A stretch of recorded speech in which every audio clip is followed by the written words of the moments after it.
എല്ലാവർക്കും നമസ്കാരം. ഞാൻ ഇന്നിവിടെ സംസാരിക്കാൻ പോകുന്നത് തപാൽ വിലാസത്തിൽ വലിയൊരു മാറ്റത്തെക്കുറിച്ചാണ്.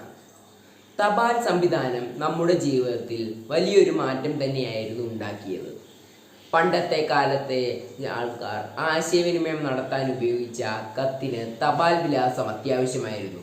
അത് കൃത്യമായില്ല എഴുതിയില്ല എങ്കിൽ നമ്മൾ എഴുതുന്ന കത്ത് വേറെ ആർക്കെങ്കിലും ആയിരിക്കും ലഭിക്കുക.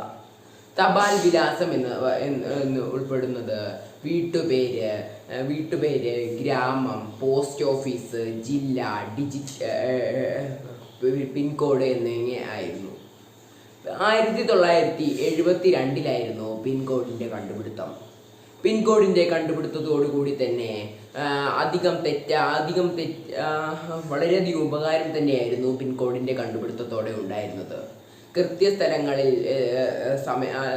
അധികം സമയമെടുക്കാതെ എത്തിക്കാനും എല്ലാം കഴിയുക തന്നെ ചെയ്തു പിൻകോഡിൻ്റെ കണ്ടുപിടുത്തത്തോടെ.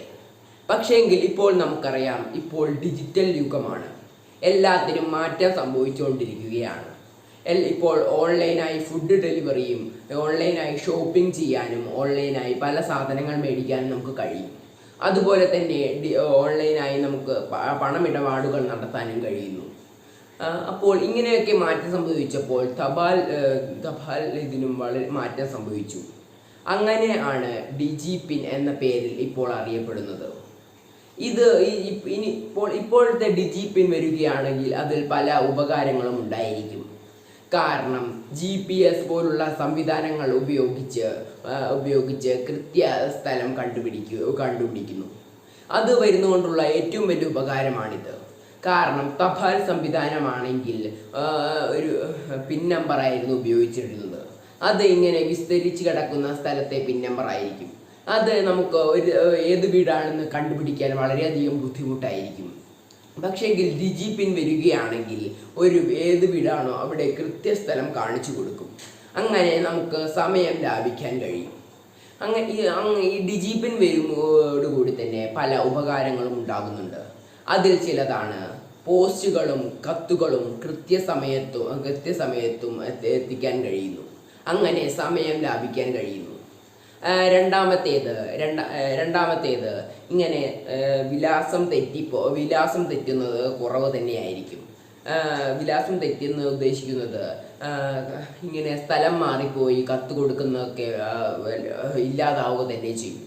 കൃത്യ ഇടങ്ങളിൽ തന്നെ എത്തിക്കുകയും ചെയ്യുന്നു.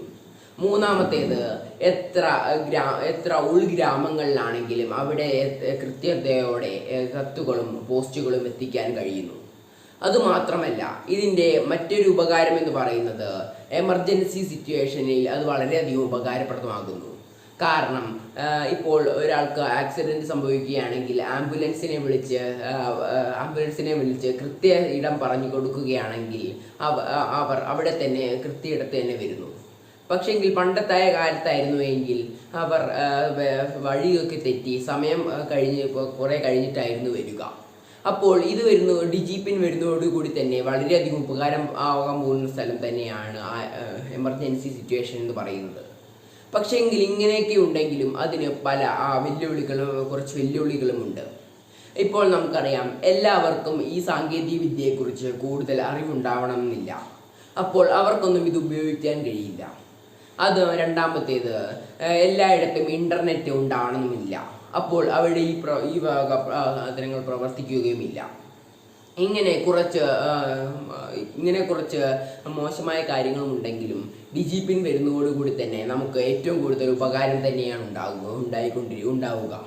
അപ്പോൾ ഇനി വരാനിരിക്കുന്ന കാലത്ത് ഒരു സ്ഥലം നമ്മൾ ഏത് സ്ഥലത്താണോ നിൽക്കുന്നത്, ലോകത്തെ ഏത് സ്ഥലത്തും നമുക്ക് പോകാനുള്ള ശേഷി വളരുക തന്നെ ചെയ്യും എന്ന് പറഞ്ഞുകൊണ്ട് ഞാൻ എൻ്റെ പ്രസംഗം നിർത്തുന്നു. നന്ദി.